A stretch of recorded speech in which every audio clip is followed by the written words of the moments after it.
Segunda-feira, 28 de julho de 2025, e essa aqui é a nossa terceira edição do dia. A gente mergulhou em várias fontes, notícias, dados do setor para entender uma mudança importante na lei aqui no Brasil.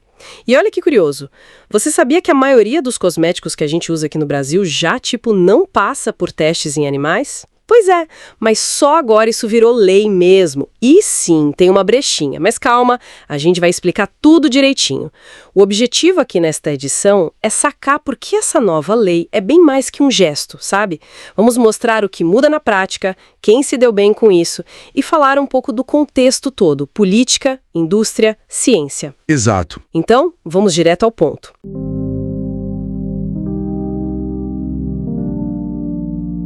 A notícia principal é: a Câmara dos Deputados finalmente aprovou aquele projeto de lei que proíbe testes em animais para cosméticos e perfumes. Finalmente, né? Desde 2013, era uma proposta do então deputado Ricardo Izar. Agora está faltando só a assinatura do presidente. Isso mesmo. E a regra geral, assim, é bem clara. Não pode mais testar ingrediente ou produto cosmético pronto em animais aqui no Brasil. Ponto. Certo. Só que, né, como acontece às vezes com lei, tem um mas. Criar uma exceção. Ela permite testes em situações bem específicas que eles chamam de casos de grande preocupação nacional. E olha o detalhe importante. Isso só mesmo se ficar provado que não existe método alternativo validado. Tipo, nenhuma outra opção técnica. Entendi. Mas essa exceção aí parece uma coisinha, né? Mas na prática, ela muda muito o jogo. Porque olhando os dados da Agência Senado, o impacto parece ser bem pequeno. Pois é. A informação que a gente tem é que só, 0,1% dos cosméticos aprovados hoje no Brasil ainda usavam testes em animais. Exatamente.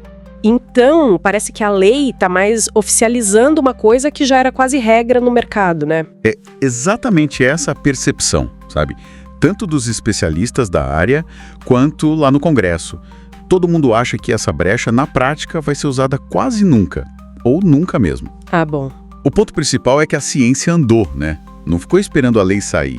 A gente já tem hoje métodos alternativos muito bons, muito eficazes. Tipo quais?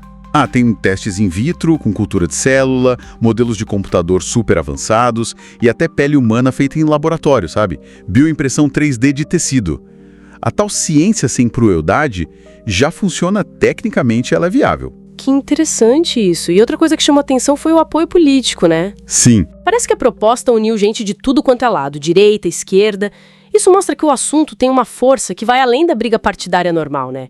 Talvez seja uma demanda da sociedade mesmo por mais ética. Sem dúvida. E tem mais.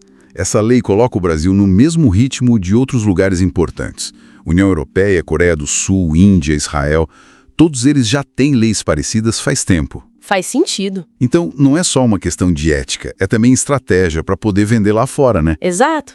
Esse lado comercial pesa muito. A própria indústria, tipo a Abipec, que representa as empresas de cosméticos, apoiou a mudança. Apoiaram. E não é só para ficar bonito na foto, né? É que as empresas brasileiras que querem vender lá fora, principalmente na Europa, já precisavam ser cruelty-free.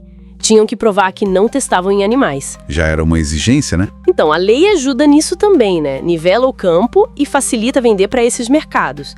A adaptação já era meio que obrigatória para competir. Perfeito. Então, o que a gente está vendo é a lei oficializando um avanço que já estava rolando na prática.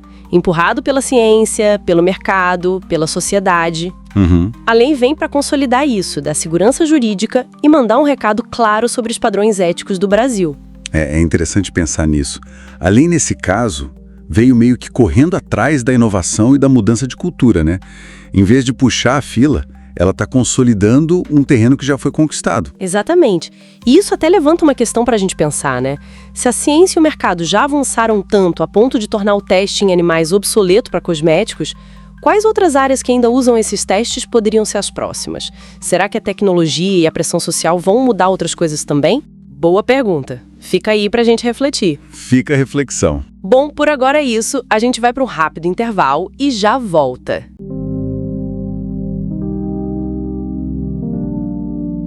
Bem-vindos de volta à nossa edição.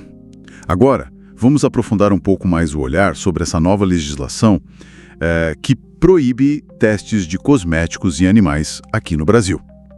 A ideia é sair um pouco dos detalhes mais práticos, né, e mergulhar numa perspectiva mais crítica, explorando as dimensões éticas e, claro, políticas por trás dessa decisão.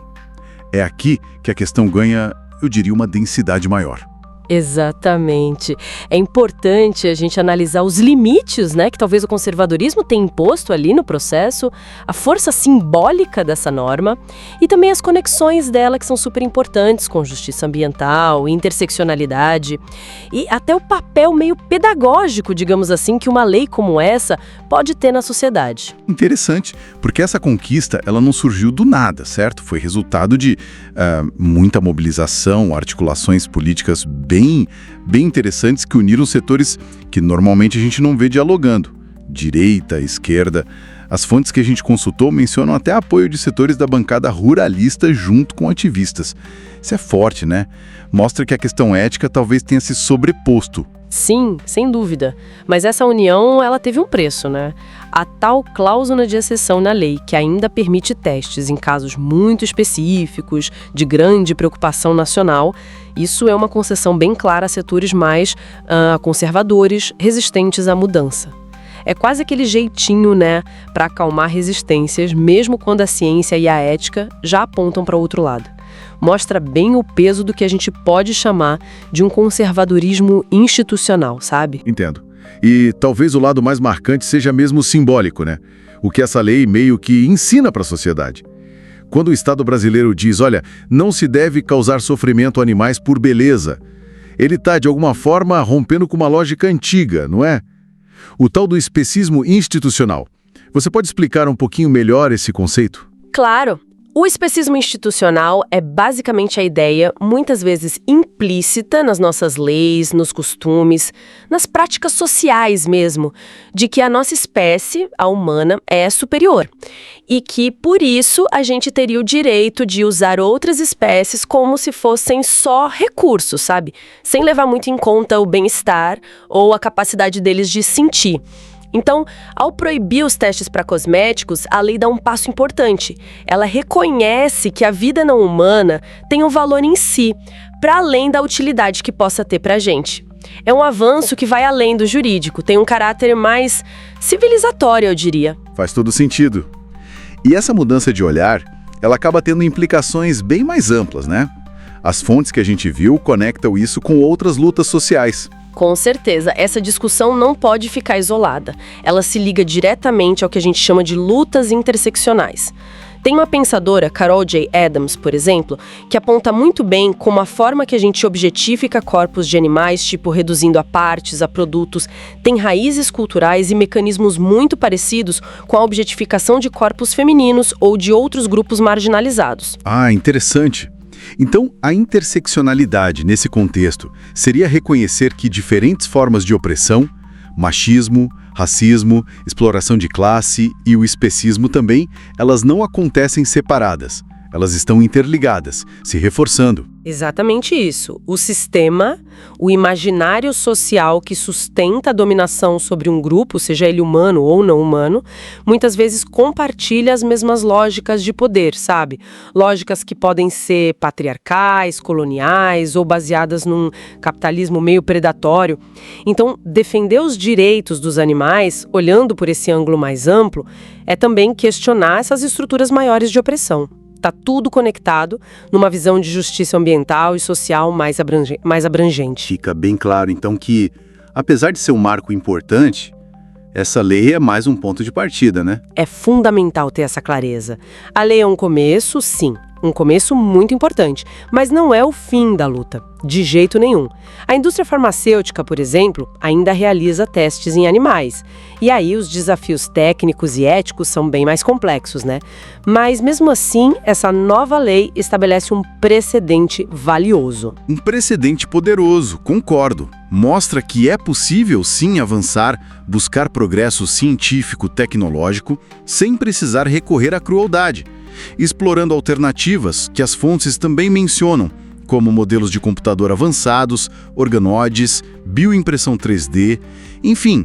E isso levanta uma questão importante, né? Se a vaidade humana já não justifica mais a dor animal nesse campo, por que o lucro justificaria em outras áreas? Essa é a pergunta que fica, né? Essa conquista no campo dos cosméticos precisa servir de impulso, de inspiração para a gente levar esse debate para outras áreas também. A mudança cultural e legislativa maior depende muito da nossa consciência, da pressão contínua da sociedade para que esse nosso círculo de consideração moral vá se expandindo, né? Exato. Se manter em formato, cobrar por mais avanços, tentar consumir de forma mais consciente, são passos importantes que todo mundo pode dar. E claro, continuar acompanhando discussões aprofundadas como essa que a gente tenta trazer aqui. Um abraço e lembre-se, o POVcast está no ar de segunda a sexta às 7, 12 e 17 horas e aos sábados ao meio-dia. Os links para as fontes que a gente usou nesta edição e para outros artigos estão na descrição. Até a próxima.